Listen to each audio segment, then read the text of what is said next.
Lupa rekod. Oh, saya ingat rekod. Gantung orang ini Ustaz.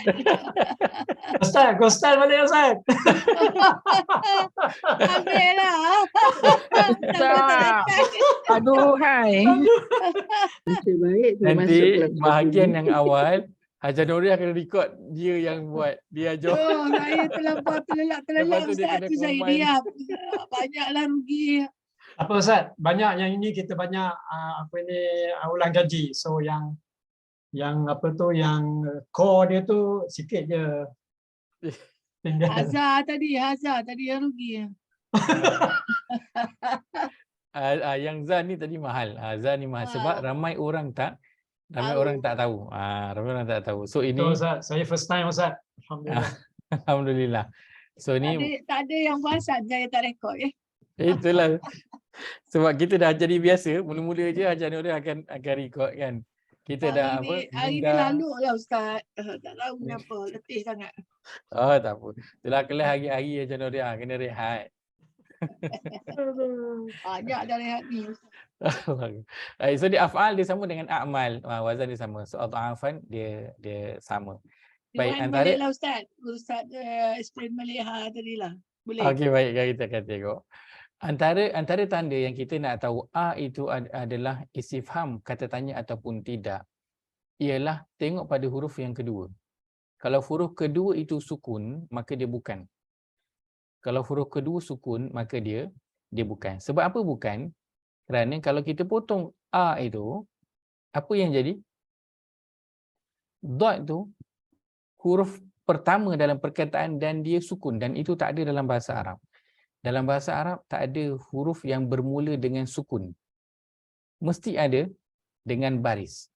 Contoh kita ada perkataan kita ambil perkataan istighfar contohnya kan.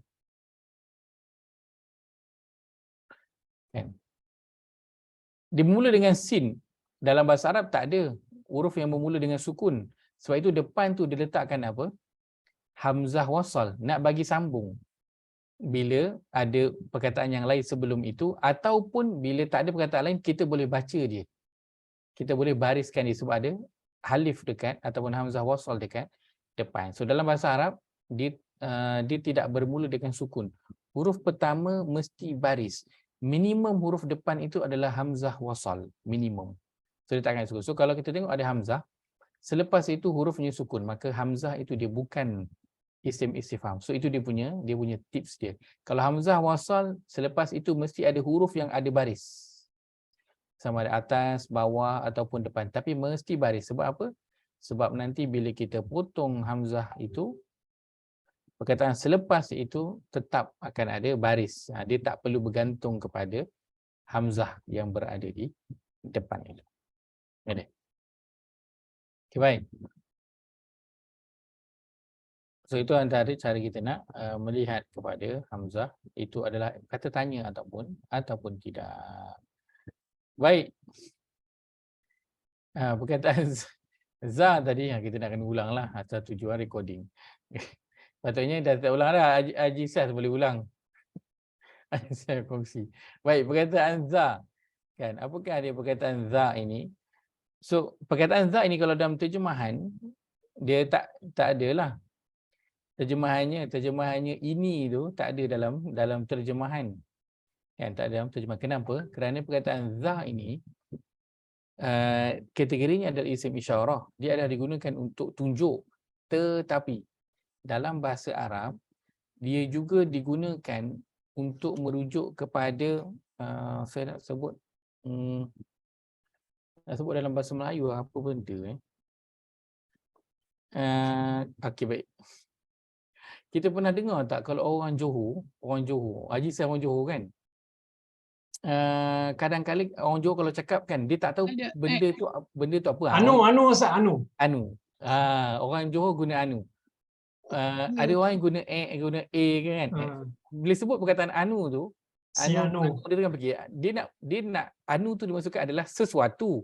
tetapi dia nak menyebut tu waktu tu perkataan tu tak keluar, benda tu tak keluar. Terus sebutlah apa benda tu. Kalau kita bahasa orang KL, apa benda tu? Apa benda tu? Lupa nak apa benda. Penama Ustaz. Orang Kedah Ha. apa nama? Apa ke nama? So Arab sebut manza. Za tu macam menunjukkan kepada benda, tetapi dia tidak disebutkan benda tu apa. Benda tu apa. So manza, siapakah orangnya? Orang ni datang daripada mana? Orang ni datang daripada za dan juga allazi tu. Dan merujuk kepada sesuatu, tetapi benda tu tak disebutkan. Sebab apa? Sebab kembali kepada man. Man ini kan umum. Siapa? So dia tidak diketahui. Umumlah. So Allah sebut manza. Siapakah dia? Ya, siapakah dia? Sambut allazi, orangnya. Maka za ni nak menunjukkan kepada sesuatu. Contoh.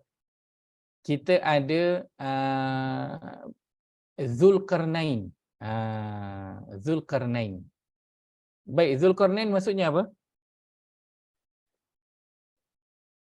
Orang yang ada apa? Dua tanduk. Dua tanduk. Zulkarnain. Dua tanduk. Zu ni apa? Zu ni adik-beradik za. Dia adik-beradik zi. Z. Kita biasa dengan Z. Biasa dengan Z, biasa. Apa dia? Zulhijjah. Zulkaidah, Zulhijjah. Zu ataupun za ataupun Z. Ini nak menunjukkan kepada sesuatu benda. Yang menunjukkan kepada sesuatu benda. Ataupun digunakan nak menunjuk kepada satu pemilikan. Zu Al-Qarnain. Yang memiliki dua tanduk. Menunjukkan kepada sesuatu yang ada dua tanduk. Begitu. Tapi tak dikhususkan, tak disebutkan jelas apakah benda itu. So itu za. Kadang-kadang bentuk penggunaannya dalam bahasa Arab. Tetapi kalau letakkan kategorinya, dia adalah isim isyarah yang dia itu adalah sama dengan haza. Dia sama dengan haza. Semua ini adalah isim isyarah ketika awal dulu kita belajar, dan inilah asasnya. Kan bila mula-mula kita belajar, kita ambil asas dululah, dan haza dia memang isim isyarah bila kita belajar awalnya keseluruhan. Tapi bila kita pergi detail sikit, dia itu boleh dipotong za dan juga ha. Dan za ini dia sahaja adalah isim isyarah. Ha itu tidak termasuk. Ha dia adalah huruf apa tadi? Namanya? Dalam bahasa Melayu namanya apa?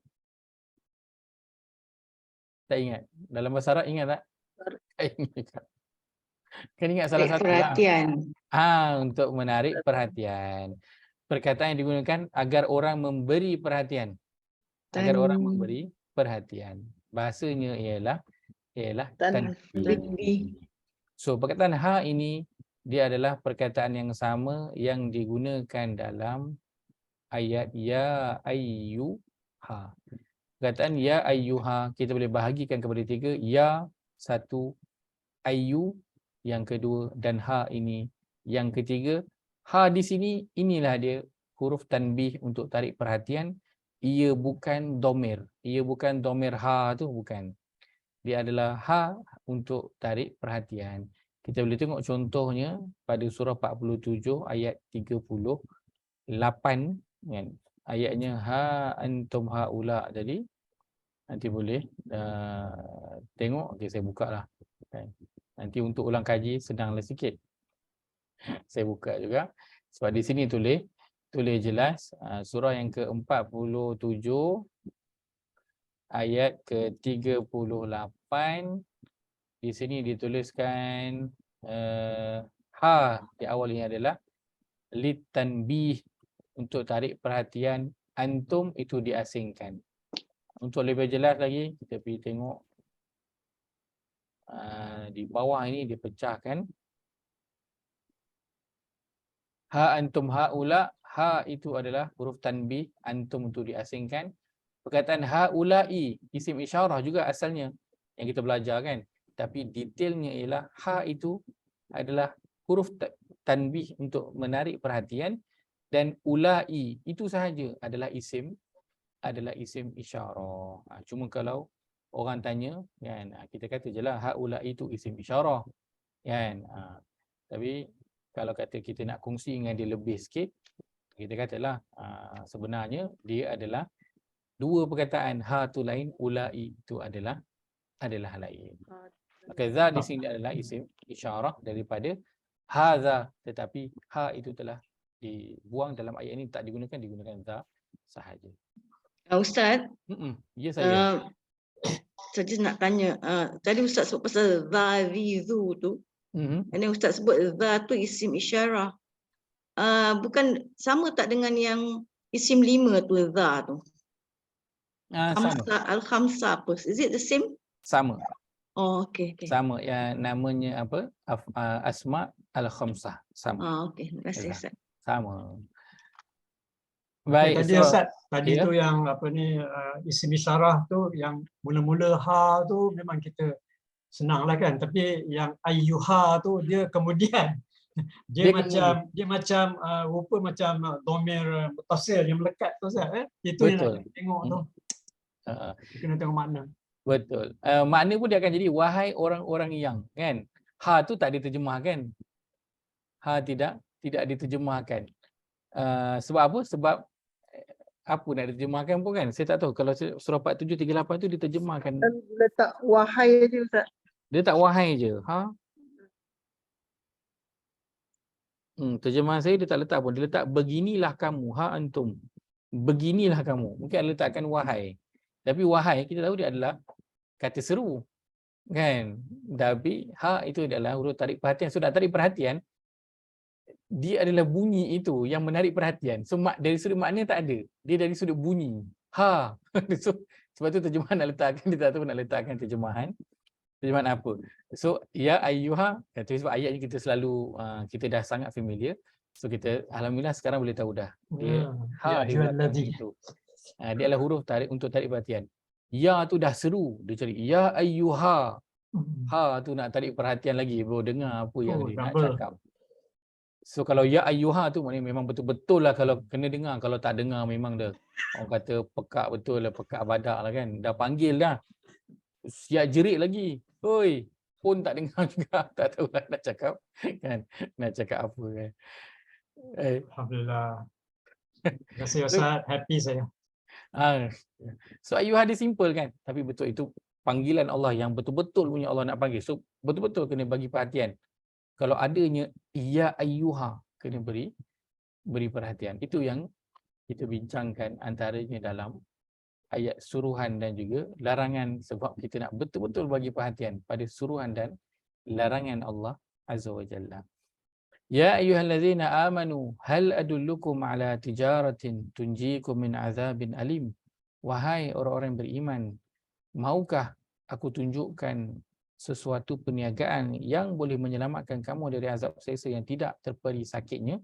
Baik, ya ayyuha ini selalunya terjemahkan dengan wahai je kan. Satu je. Wahai. Tapi detailnya ada, banyak rupanya, macam-macam ada dekat dalam tu. Tapi bahasa Melayu kita satu je. Wahai. Untuk panggil sahaja. Jadi sebab itulah bahasa Arab Allah pilih jadi bahasa Al-Quran. Dia tak ambil bahasa Melayu jadi bahasa Quran. Baik, di sini di manakah kata tanya? Hal. Isim ataupun harf istifham? Harf. Baik, sebab harf ada dua sahaja. Baik, di sini digunakan apa? Mahukah. Okey ke tak? Okey je lah, tak ada masalah, tak apa. Sebab dia nak bagi mudah untuk nak faham apa yang nak disampaikan. Tapi yang penting kita tahu dia adalah kata ni, settle. Mahukah aku tunjukkan sesuatu perniagaan yang boleh menyelamatkan kamu dari azab seksa yang tidak terperi sakitnya? Dia bentuk soalan, tetapi dia adalah satu bentuk dorongan ataupun motivasi yang Allah nak bagi supaya kita ambil kan, ambil. Supaya Allah nak, bila dalam bentuk pertanyaan, dia kadang-kala berbeza dengan bentuk suruhan. Sebab kalau contoh kan, contoh kita kata kita tanya anak kita, cucu kita contohnya kan, ada kerja sekolah tak? Anak ibu kata ada. Kan? Lepas tu kita tanya dia, kerja sekolah tu perlu siapkan ke ataupun tak? Dulu kata kena siapkan. Kalau kita terus kata ada kerja sekolah kan, kerja sekolah tu pi siapkan kerja sekolah.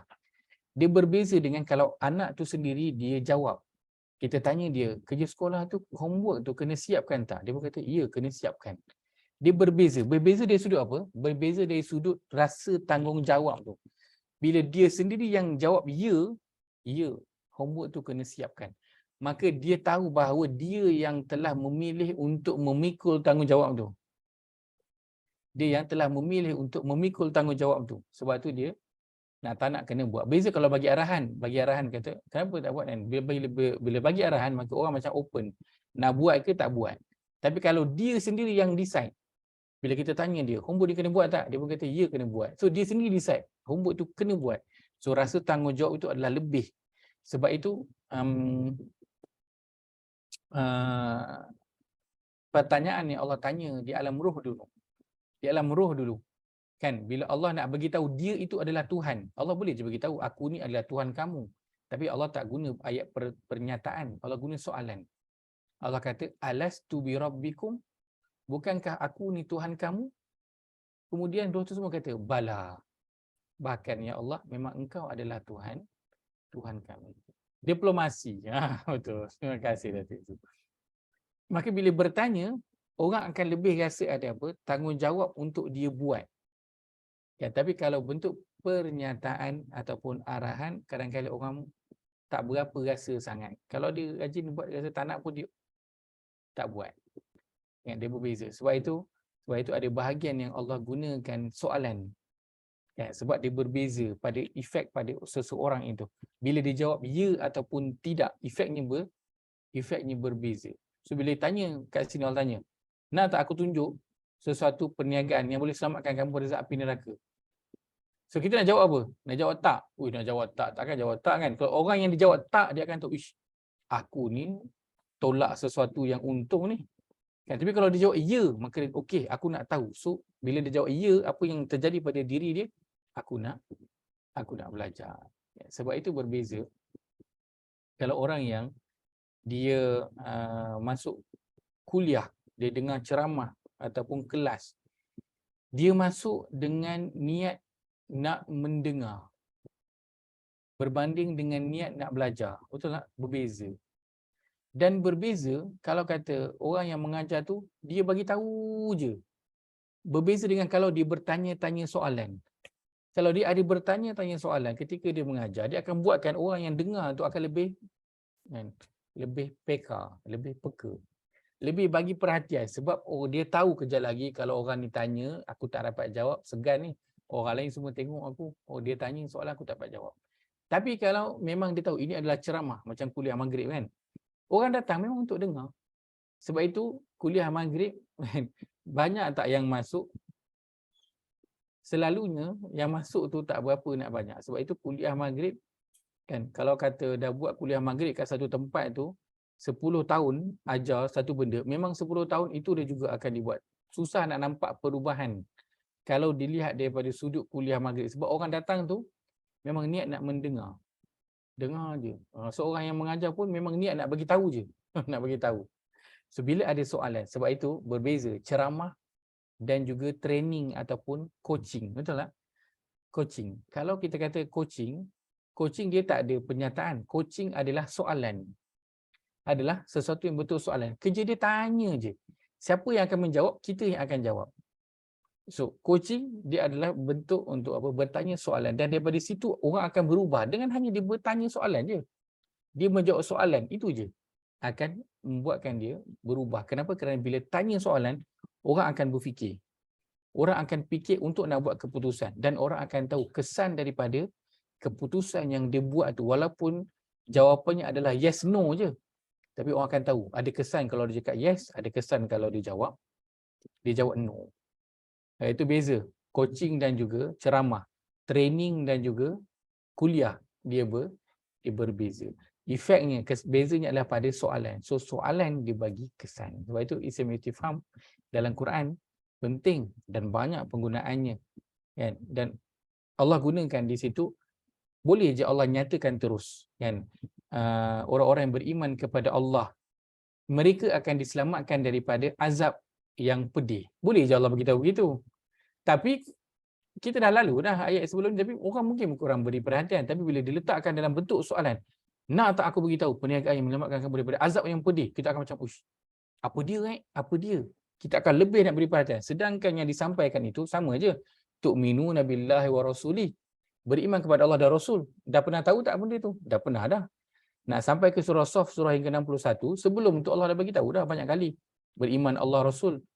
Tu'minu billahi wa rasulih wa tujahiduna fi sabilillah bi amwalikum wa anfusikum. Dan kamu berjihad pada jalan Allah dengan diri dan juga harta kamu. Pernah tahu? Allah pernah bagi tahu tak sebelum ni, dalam surah-surah sebelum ni? Pernah dah Allah bagi tahu. Tapi Allah bagi tahu dalam bentuk ayat pernyataan. So mungkin orang perasan, mungkin orang bagi perhatian, mungkin tak. Tapi bila diletakkan dalam bentuk soalan, nak tak aku beritahu perniagaan yang dapat menyelamatkan kamu daripada azabun alim? Orang macam, apa dia ni? So Allah pun sebut. So orang akan lebih beri perhatian. Maka di sini soalan yang Allah berikan adalah untuk nak memberi dorongan ataupun motivasi kepada seseorang itu untuk buat. Walaupun perkara yang Allah sampaikan, boleh tengok pada ayat yang ke-11, ia adalah perkara yang Allah dah beritahu dah. Sebelum sampai ke surah 61 ni Allah dah beritahu banyak kali dah. Sebelum itu. Tapi di sini Allah beritahu sekali lagi, tapi Allah dahulukan dia dengan soalan. Kenapa? Kerana nak memberi dorongan ataupun motivasi. Baik. Alam ya'lamu anna Allah huwa yaqbalu taubata an ibadihi wa ya'khudhu as-sadaqat wa anna Allah huwa at-tawwabur rahim. Kita lihat di sini kata tanya adalah pada a. Katanya adalah pada a digandingkan dengan lam. Ini adalah kategorinya harf istifham. Terjemahannya tidakkah. Kenapa dia jadi tidakkah? Dia tak jadi apakah? Kerana dia dah bergabung dengan lam. Lam tu maksudnya tidak. So digabungkanlah dengan a. Kalau kita asingkan, maknanya adalah apakah tidak mereka mengetahui. Tapi kalau digabungkan jadilah tidakkah mereka mengetahui. Kalau diasingkan, apakah tidak. Apakah tidak mereka mengetahui bahawa Allah dialah yang menerima taubat dari hamba-hamba ni dan juga menerima sedekah-sedekah. Dan bahawa sesungguhnya Allah dialah maha penerima taubat lagi maha mengasihani. Allah Surah bertanya, berapa tu, Ustaz? Surah berapa? ni surah At-Taubah ayat yang ke-104. Surah At-Taubah ayat yang ke-104. Tak nampak dia punya surah kat bawah. Soalan macam Allah bertanya, tidakkah mereka mengetahui? Tetapi pertanyaan itu adalah untuk memberi dorongan ataupun motivasi. Dia tak tahu ke aku ni terima dia orang punya taubat semua ni? Dia orang ni tak tahu ke aku terima semua dia orang punya sedekah tu? Dia orang ni tak tahu ke aku ni maha penerima taubat dan aku maha mengasihani? So dia memberi apa? Dorongan dan galakan. Contoh, cikgu disiplin kata, murid tak tahu ke hari ni saya akan biarkan siapa je yang buat kesalahan, saya akan maafkan. So dia memberi apa? Memberi motivasi kepada murid untuk apa? Melanggar peraturan. Sebab cikgu disiplin cakap macam tu kan. Tapi dia memberi dorongan ataupun motivasi kepada orang yang mendengar. Maka di sini pertanyaan, tapi tujuannya adalah untuk memberi dorongan. Untuk apa ini? Untuk bertaubat kepada Allah SWT banyak-banyak. Dan untuk bersedekah, berinfak banyak-banyak. Jadi adalah dorongan yang Allah nak berikan kepada hamba dia yang banyak buat dosa, bahawa Allah itu maha penerima taubat. Dan Allah nak memberi dorongan kepada hamba-hambanya yang tak berapa banyak duit, yang tak berapa nak ada harta, tapi nak berinfak ataupun bersedekah, yang mana Allah terima semua sedekah. Sama ada sedekah itu dalam bentuk duit yang banyak ataupun amountnya itu sikit. Sama ada sedekah itu dalam bentuk duit ataupun dalam bentuk benda lain. Dia sedekah baju ke, macam sekarang kan, masa-masa banjir, bukan nak sedekah duit je. Dan diperlukan peralatan rumah, diperlukan pakaian, dan diperlukan juga sedekah dari sudut apa? Sedekah daripada sudut emosi. Mereka perlukan kita punya rasa simpati. Dia perlukan kita kesian kat dia, kita datang kat dia, kita peluk dia, kita beri dia kata-kata semangat. Itu semua. Dan Allah kata, wa ya'khudhu sadaqah, Allah terima semua bentuk sedekah tu. Allah nak beri apa? Dorongan ataupun motivasi, dan Allah bawakan dalam bentuk pertanyaan. Kenapa? Kerana kalau kita tengok dalam konteks surah At-Taubah ini kan, ada cerita tentang berperang, dan bila berperang antaranya ialah sebelum berperang kadang Nabi akan minta dulu para sahabat berinfak dulu untuk nak pergi perang sebab nak sediakan peralatan perang. Orang-orang munafik mereka akan tunjukkanlah kekayaan mereka. Dan ada orang-orang para sahabat yang dia fakir, memang tak ada apa yang dia nak infakkan.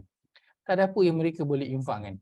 Mereka ada hanya diri mereka sahaja yang boleh mereka infakkan untuk mereka pergi berperang, dan apa yang mereka ada itu diperlekehkan, diremehkan, diperkecilkan oleh orang munafik. Munafik kita tengok dia orang tak ada benda nak sedekah. Duit tak ada, nak sedekah kuda ke, unta ke, bekalan makanan, tak ada. Maka Allah kata, dia orang tak tahu ke Allah terima semua untuk sedekah. Beri dorongan dan motivasi, jangan sedih, jangan kecewa, Allah terima semua. Walaupun mungkin kita sedekahkan itu, kita rasa alah, apa benda lah sangat benda tu kan. Macam ketika saya di Yaman dulu, saya pernah kongsikan juga, saya ingat ketika jadi serangan di Palestin, maka dibuka lepas solat tu, ada seorang share bangun, dia share, dan dia sebutlah di akhir nak buka untuk infak, siapa yang nak infak untuk bantu Palestin. So dia bentanglah kain serban itu kat pintu keluar masuk tu kan, orang letaklah duit semua. Dan ada yang dia buka kat dalam universiti kan. Universiti saya tu percuma, bukanlah universiti orang kaya lah, sebab percuma, yurannya itu percuma. So yang datang tu pelbagai lah. Ada yang ada duit, ada yang tak ada duit pun, sebab percuma, semua dibagi, buku bagi, makan bagi, tempat tinggal bagi. Dulu duit belanja pun dibagi. Tapi sebab lepas 9/11 duit belanja tak dapat bagi, banyak disekat. So dia masih dapat bagi tempat tinggal, sebahagian daripada buku, dan juga yuran itu percuma. Sepanjang ada kat sana sampai habis PhD percuma semuanya. So pelajar kan, kadang orang Arab Yaman ni miskin, tak ada apa yang nak diberikan, tapi nak berikan, so apa yang dia bagi, saya tengoklah dalam serban tu ada bagi macam-macam kan. Selain pada duit, ada yang bagi dia punya cincin, ada yang bagi dia punya telefon bukan telefon macam kita bagi smartphone.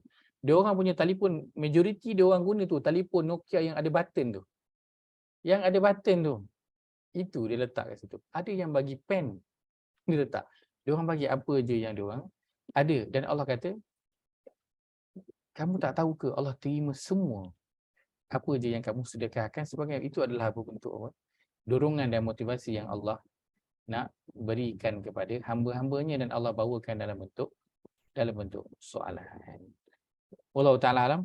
Kita baca saya itu, insya-Allah kita dah lebih, saya bimbang nanti mengganggu masa atau perancangan pada hari ini. Baik, aku qauli hadza wa astaghfirullahal azim li wa lakum. Allahumma ja'al hadza jama'ana jam'an marhuma wa tafarruqana min ba'dihi tafarruqan ma'suma. Allahumma inna na'udzubika min ilmin la yanfa' ومن قلب لا يخشع من نفس لا تشبع من دعوة لا يستجاب لها ربنا اغفر لنا ولإخواننا الذين سبقونا بالإيمان ولا تجعل في قلوبنا غلا للذين آمنوا ربنا إنك رؤوف رحيم ربنا آتنا في الدنيا حسنة وفي الآخرة حسنة وقنا عذاب النار وصل اللهم على نبينا محمد وعلى آله وصحبه أجمعين والحمد لله رب العالمين. Kita tutup dengan tasbih kafarah. Subhanakallahumma wa bihamdika asyhadu an la ilaha illa anta astaghfiruka wa atubu ilaih. Jazakumullah khairan bersama masa pada pagi Jumaat ini. Moga Allah nilai sebagai amal yang soleh insya-Allah. Terima kasih semua. Assalamualaikum warahmatullahi wabarakatuh. Waalaikumsalam. Terima kasih Ustaz. Sama-sama. Barakallahu fiikum.